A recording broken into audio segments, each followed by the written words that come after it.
ابن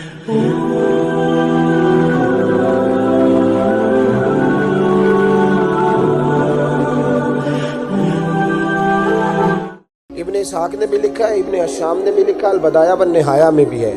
کچھ تو لوگ ایک ایک دو دو کر کے مسلمان ہوئے نا، کچھ قبیلوں کے قبیلے مسلمان ہوئے۔ بنو عراش ایک قبیلہ تھا، اس کا ایک شخص مسلمان ہوا، پھر سارا قبیلہ مسلمان ہوا۔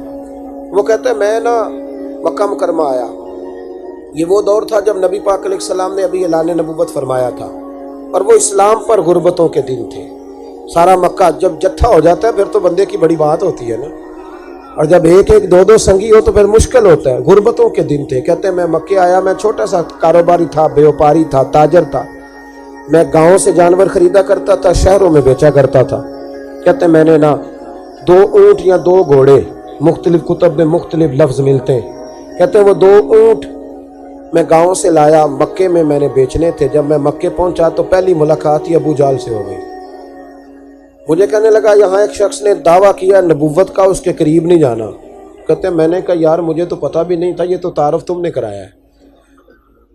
تو کہنے لگے ان کے قریب نہیں جانا۔ کہتے ہیں میں بڑا کم دائیں بائیں تو آتا تھا، مکے میرا کم آنا جانا رہتا تھا، قریب نہیں جانا۔ میں نے کہا چلو نہیں جاتے۔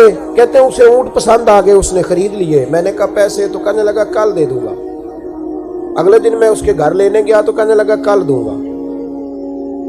ہوٹل بھی نہیں ہوتے تھے، پردیسی بیچارے، بڑے ان کے لیے مشکلات ہوتی تھی کسی دوسرے شہر میں رہنا۔ کہتے ہیں میری کل جمع پونجی بھی وہی تھی جو میں نے لگا دی۔ تیسرے دن میں گیا تو میں نے کہا یار میرے پیسے دے، میں غریب آدمی ہوں اور میرے تو بچے انتظار کر رہے ہیں اور میں سڑک پہ سو کے وقت گزارتا ہوں، میرے پیسے دے میں جاؤں۔ کہتے ہیں میں نے دبا کے بات کی تو ابو جہل کہنے لگا جا دوڑ جا، جہاں سے ملتے ہیں لے لے۔ کہتے ہیں پردیس تھا، انشاءاللہ پردیسی کوئی بھی نہ تھی، ککھ جنا تو پارے۔ کہتے ہیں کہ میں پریشان ہو گیا کہ کہتا جا دوڑ جا۔ میں کانپنے لگا۔ میں نے لوگوں سے پوچھا چودھری کہاں بیٹھتے ہیں، سردار کہاں؟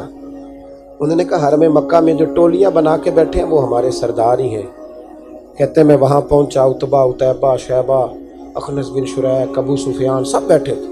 میں قریب گیا، میں نے کہا مکے کے سرداروں میں تمہارے شہر میں لٹ گیا، میرے لیے مشکل بن گئی۔ کہا کیا ہوا؟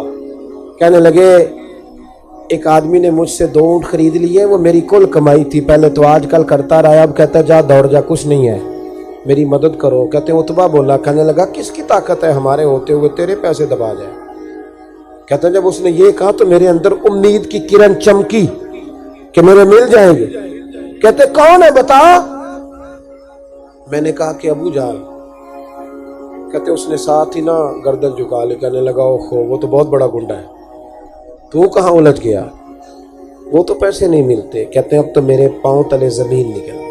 یہ تاجر نا جب ڈوبتا ہے تو خودکشی کرتا ہے معاذ، اس لیے کہ جب کسی انسان کی کل پونجی، ایک تاجر کے ساتھ بہت سارے لوگ وابستہ ہوتے ہیں، یہ دولت کی محبت نہ سمجھے، اس کو بہت بڑا الجھاؤ ہوتا ہے۔ اور ہمارے ہاں جب لوگ عروج پہ ہوتے ہیں تو سجن بھی بڑے ہوتے ہیں، اور جب انسان ڈوبنے لگتا ہے تو اس کا ہاتھ بھی کوئی نہیں تھامتا۔ ساری عمر یہ آٹا گد ہے، لکھاں کیتے نہیں پیڑے، وقت آیا ہی تے محمد بخشا کوئی نہیں ہو بیٹھا لیڑے۔ آپ کو پتہ ہے کوئی قریب بھی نہیں آتا غربت کے دنوں میں۔ کہتے ہیں میں کانپنے لگا، اب میں کیا کروں گا؟ میری بیٹیاں میرے بچے تو روئیں گے۔ ادھر دیکھنا میری طرف۔ کہتے ہیں سامنے نا بیت اللہ شریف کے ساتھ ٹیک لگا کے آمنہ کے لال بیٹھے تھے، سادہ سا لباس، سادہ سا۔ حضور نہ کوئی تسبیح پڑھ رہے تھے۔ عتبہ نے معاذ اللہ ثم معاذ اللہ، نقل کفر نہ باشد، پھبتی کسی مذاق کیا۔ کہنے لگا وہ جو بیٹھے نا وہ تیرا مسئلہ حل کر سکتے وہ۔ کہتے اس نے یہ کہا اور باقی ہنسنے لگے۔ مجھے سمجھ نہ آئی کہ بھیجتے بھی ہیں اور ہنستے بھی ہیں۔ انہوں نے تو معاذ اللہ مذاق کیا نا کہ آج کل تو بڑا سارا مکہ مخالف ہے، تو وہ کیسے جائیں گے؟ اور ابو جہل سب سے بڑا مخالف ہے۔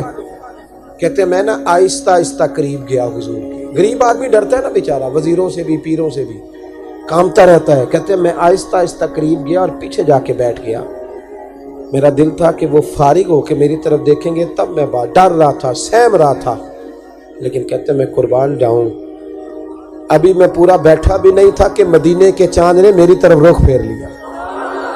حضور نے رخ پھیرا اور کہتے ہیں 2 جملے نبی پاک نے کہے تو مجھے یوں لگا جیسے پردیس میں مجھے میری ماں مل گئی ہو۔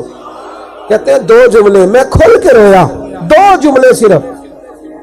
پہلا جملہ محبوب نے فرمایا پردیسی لگتے ہو، اور دوسرا فرمایا پریشان لگتے ہو۔ ایک باری میریاں اکھیاں چوں اونا نے اتھرو پونجے سن، ہن تے چسکا پہ گیا رونے دا، ہن تے چسکا پہ گیا رونے دا، تے ہر ویلے آہو زاری دا۔ کہتے ہیں نبی کریم علیہ السلام نے جب پوچھا تو میں رویا۔ میں نے کہا محبوبہ میں آپ کو جانتا تو نہیں، پر پردیس میں لٹ گیا ہوں۔ کہتے ہیں میں رونے لگا تو حضور نے فرمایا چپ کر، رونے کی بات نہیں، میرے کاندھے پہ تھپکی دی، فرمایا پریشان نہ ہو۔ پہلا ہی جملہ، پوچھا بھی نہیں کام کیا ہے، یہ بھی نہیں بتایا مسئلہ کیا ہے، محبوب فرمانے لگے چپ کر، آنسو پوچھ لے، جیسے تو کہے گا نا ویسے ہی ہو جائے گا۔ وہ بریلی کے امام بولے اور فرمانے لگے غم زدوں کو رضا مجدہ دیجئے کہ ہے، غم زدوں کو رضا مجدہ دیجئے کہ ہے، بے کسوں کا سہارا ہمارا نبی، سب سے اولا ہو آلہ ہمارا، سب سے بالا ہو آلہ ہمارا نبی۔ کہتے ہیں نبی کریم علیہ السلام نے فرمایا جیسے تو کہے گا ویسے ہی۔ کہتے ہیں پھر حضور نا میرا بازو پکڑا اور گھر لائے، تعلق نہیں پوچھا، رشتہ نہیں پوچھا، کام نہیں پوچھا۔ پھر حضور نے مجھے چٹائی پہ بٹھایا، میں کئی دنوں کا بھوکا تھا، دلوں کے حال جاننے والے رسول نے مجھے سرکہ دیا، کھانا دیا، شہد دیا، دودھ پلایا۔ جب میں سیر ہو گیا نا اور کچھ مجھے تسلی ہوئی تو فرمانے لگے بتا تیرا مسئلہ کیا ہے۔ میں نے کہا یا رسول اللہ صلی اللہ علیہ وسلم 2 اونٹ بیچے تھے، حضور کو جانتے نہیں ابھی تک، 2 اونٹ بیچے تھے، خرید لی ابو جہل نے، پہلے تو آج کل کرتا رہا، اب کہتا ہے دوڑ جا کوئی نہیں، حضور پردیس میں لوٹ گیا ہوں، سرداروں کے پاس گیا ہوں تو وہ کہتے ہیں وہ تو سب سے بڑا گنڈا ہے، وہ تو نہیں دے گا۔ کہتے ہیں میں نے بڑی باتیں سنائی تو محبوب نے ہلکا سا جملہ، ککھ سواد نہیں مشری اندر، اساں کھنڈا بھی چکھ ڈٹھیاں، انہاں ساریاں شیواں نالوں گلاں سجن دیاں مٹھیاں۔ جنہوں نے کرنا کچھ نہیں نہ ہوتا ان کے دعوے لمبے چوڑے ہوتے ہیں، اور جنہوں نے کچھ کرنا ہوتا ہے نا وہ تو مختصر بات کرتے ہیں۔ حضور فرمانے لگے کوئی پریشانی والی بات نہیں، دینے کیوں نہیں پیسے، دے گا کہ ہلکی سی بات۔ حضور فرمانے لگے چل میں تیرے ساتھ چلتا ہوں، یہ کونسلر صاحب کبھی رکا بھی لکھ دیں تو ان کی مہربانی، اور ٹیلی فون کر دیں تو پھر تو وہ کہتے ہیں 3 سال کا احسان تیرے اوپر چڑھ گیا ہے کہ میں نے پورا ہی فون کر دیا تیرے نام کا۔ حالانکہ جب ووٹ لینے آئے تھے تو کہتے تھے میں قوم کا خادم ہوں، اور پھر یہ قوم کا غریب آدمی دروازے پہ جا کے بیٹھتا ہے تو پتہ چلتا ہے چودھری صاحب ٹوتھ پیسٹ کر رہے ہیں، پھر پتہ چلتا ہے بریڈ ٹھنڈا ہو گیا تھا تو گرم ہونے گیا، پھر پتہ چلتا ہے کہ گاڑی باہر آ کے پوچھتے ہیں گڈی کرائی یا۔ شرم کرو، شرم کرو، وارث شاہ مان کری نہ وارثانہ، رب بے وارثہ کر کے مار دے۔ اگر اللہ نے تمہیں اعزاز دیا تو غریبوں کو رول کے مارو گے، شرم نہیں آتی؟ کل تک کہتے تھے قوم کے خادم ہیں، آج اسی قوم کا یہ حال کرتے ہو، تمہیں حساب دینا پڑے گا صبح قیامت، اللہ تم سے پوچھے گا۔ حضور نے فرمایا جس کے ذمہ اللہ نے کچھ لوگوں کی ڈیوٹی لگائی، رعایا بنایا، اسے اپنی رعایا کے بارے میں جواب دینا پڑے۔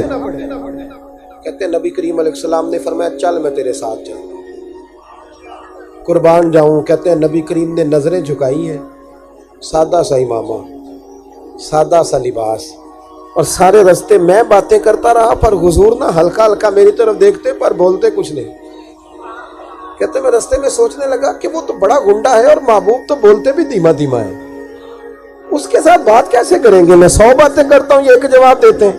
لیکن جب اس کے دروازے پہ پہنچے، دستک دی، وہ باہر نکلا تو کہتے ہیں مصطفیٰ کی جھکی ہوئی نظروں کو میں نے اٹھتے ہوئے دیکھا، ہو ہلکا یارا تو بریشم کی طرح نرم، رزم حق کو باطن ہو تو فولاد ہے مومن۔ کہتے ہیں اٹھتی ہوئی دیکھی نظریں، اور میرے حبیب پاک نے نظر اٹھائی اور ایک جملہ، اور اس جملے کے اندر طاقت خدائی۔ حضور نے فرمایا تیرا کیا خیال ہے، پیسے دبانے والے اور لوگوں کو ستانے والے بڑے ہوتے ہیں، تو سردار بنتا ہے؟ غریبوں کا خون چوس کے سردار بنے گا؟ ان بیچاروں پہ ظلم کر کے لا اس کے پیسے لا۔ کہتے ہیں اس کی ٹانگیں کانپنے لگی، کہنے لگا جی میں ابھی لایا۔ ادھر سے عتبہ نے بندہ بھیجا، کہنے لگا پتہ تو کرو، پیچھے جاؤ تو صحیح بنتا کیا ہے۔ وہ جاسوس بھی کھڑا ہے چوک، ابھی لایا جی میں، فٹافٹ پیسے لایا۔ بنو عراش کے قبیلے کے وہ صحابی کہتے ہیں نبی پاک علیہ السلام نے پیسے مجھے دیے اور فرمایا ابو جال تیری آئندہ شکایت نہ ہے،